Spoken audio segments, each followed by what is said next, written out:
அனைவருக்கும் வணக்கம். என் உறவுகள் அனைவருக்கும் வணக்கம். இப்போ வந்து கொஞ்ச நாளாக வந்து நான் லைவ் போடுறதில்ல. ஏன்னா லைவ் போடக்கூடாதுன்னு சொல்லிட்டு யாராவது பேட் கமெண்ட் நிறையா கொடுத்துக்கிட்டு இருந்தாங்க. அதனால் நான் லைவ் போடலை. நான் நேற்று ஒரு ஃபங்க்ஷனுக்கு போயிருந்தேன்.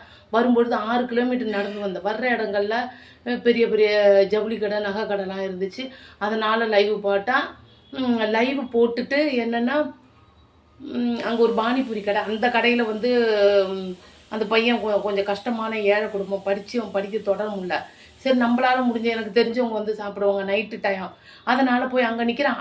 அங்கே வந்து அசிங்கமாக பேசுகிறான், கமெண்ட் போடுறான். ரெண்டாவது வந்து என்னுடைய எல்லா கமெண்ட் வருது. ஒரு நகை கடையில் ரீல்ஸ் போட்டிருந்தா அந்த கமெண்ட்டை வந்து லாக் பண்ணி வச்சுருக்கான்.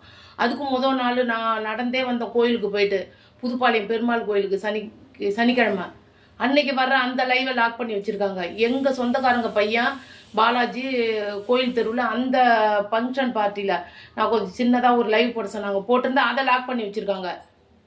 இவங்கெல்லாம் யாருங்க, எங்கெங்கே இருக்காங்க, ஏங்க லைக் பண்ணுறாங்க?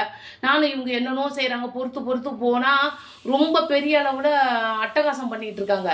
இவங்களெல்லாம் யாரும் கேட்க மாட்டாங்களா? ஏன் கேட்க மாட்டாங்க? என்னன்னு சொல்லுங்க. நான் வந்து குடிக்கிறவங்களெல்லாம் அன்றைக்கி லைவ் போட்டு தெரியாதனமா குடிக்கிறவங்களாம் கேட்டேன்னா அதுலேருந்து ஹால்ஸ் போட்டிருக்கேன்னு கேட்குறான் என்ன ஒருத்தமா. வெளியில் நின்று நெட்டு இல்லைன்னா தெருவில் வந்து நின்னா நீ என்ன யாருக்காக நிற்கிறேன்னு கேட்குறான். புரோக்கர் வேலை பார்க்குற எவ்வளோ அராஜகமான பச்சு, எவ்வளோ அட்டகாசம். ஒரு லேடி வந்து கேட்குறாங்கங்க, பாருங்க 15 நாள் உனக்கு லீவ் போட்டு கருமாதி பண்ணுறான், இது பண்ணுறேன். ஏன் அவங்களுக்கு கருமாதி, அவங்களுக்கு செத்தா அதெல்லாம் வராதா? அப்படி என்னங்க என் மேலே என்னங்க அப்படி அவங்களுக்கு ஆத்திரம் வர வேண்டிய அவசியம் என்னங்க? யாருக்கும் நான் இது வரைக்கும் கமெண்ட் போட்டதில்லை. யாருடைய லைவ், யாருடைய ரீல்ஸு ஷார்ட் அதை பார்த்து நான் காப்பி கூட அடிக்க மாட்டேன். எனக்கு தெரிஞ்ச ஒரு ஏழையான இதில் இருக்கிறாங்க 4-5 பேர் இருக்காங்க. அவங்க பேரெல்லாம் நான் சொல்ல முடியாது. இதில் ஒரு 4 பேர் இருக்காங்க. அவங்களுக்கு மட்டும், அவங்களோடதை மட்டும் நான் பார்க்குறேன், அவங்களுக்கு மட்டும் கமெண்ட் போடுறேன். என்னுடைய கமெண்டெல்லாம் லாக் பண்ணி வச்சுருக்காங்க. இவங்க யார்? ஏன் எனக்கு அவங்க எதிரி? என்னத்துக்காங்க? அவங்களுக்கு யார் இந்த அளவுக்கு இடம் கொடுத்துருக்குறது? ஏன் அவங்க என்னுடைய கமெண்டெல்லாம் லாக் பண்ணி வைக்கிறாங்க?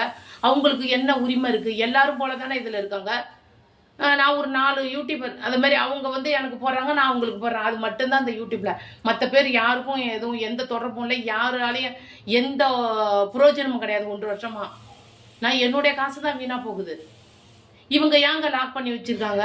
நீங்கள் என்னுடைய சப்ஸ்கிரைபர்லாம் எப்படியாவது நீங்கள் கண்டுபிடிச்சி எனக்கு ஹெல்ப் பண்ணுங்கள் தயவு செஞ்சு. அவங்க ஏன் லாக் பண்ணியிருக்காங்கங்கிறத நீங்கள் தான் எனக்கு ஹெல்ப் பண்ணணும்.